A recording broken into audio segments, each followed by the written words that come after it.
पुछूं आख़िर पुछूं कंहिंखां असांजो ॾोह कहिड़ो आहे। अॼु जानवरनि वांगुरु मारिया वञूं था, पखियुनि वांगुरु असांजो शिकार थिए थो, यतीमनि वांगुरु पंहिंजी धरती तां धिकारिया वञूं था।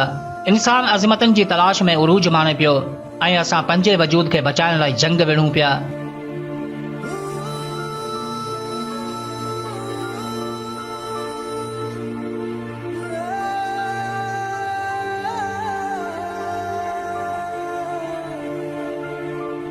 सॼनि जी तहज़ीब ऐं तारीख़ खे चंद वॾेरनि पंहिंजी दलाली जी सूंह बणाए छॾियो आहे। हुक्मरानी ऐं दौलत जे नशे इन्हनि जा ज़मीर मारे अंदर जी भड़वत खे ज़ाहिर करे छॾियो आहे। इहो ई सबबु आहे जो अॼु अरबनि जा शौक़ पूरा करण लाइ नाया पखियुनि जो शिकार कराए राति जो अयाशियूं करायूं वञनि थियूं ऐं मुखालफ़त जी बाहि इन्हनि खे गोली जिया लॻे थी। बदिले में पंहिंजा ई कुंदर कुशे धारियनि खे नज़राना पेश कया वञनि था।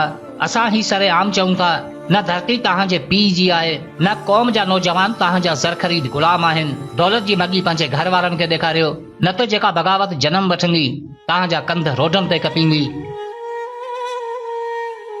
रहूं ख़ामोश कीं जानम, फटनि खे को फलोरे थो, कॾहिं कींझर पुकारे थी, कॾहिं बंभोर झोरे थो।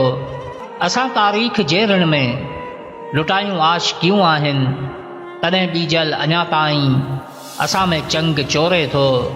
असां मक़तल ॾिठा आहिनि, चुमी फाहियूं वरिया आहियूं। पुछो हुन वक़्तु पागल खां, असांखे छो त तोरे थो। अजब ही आज़माइश आहे, लॻे थो हशर साम्हूं आहे। निहारियूं छो असां तो में, कजर ही हाउ कोरे थो।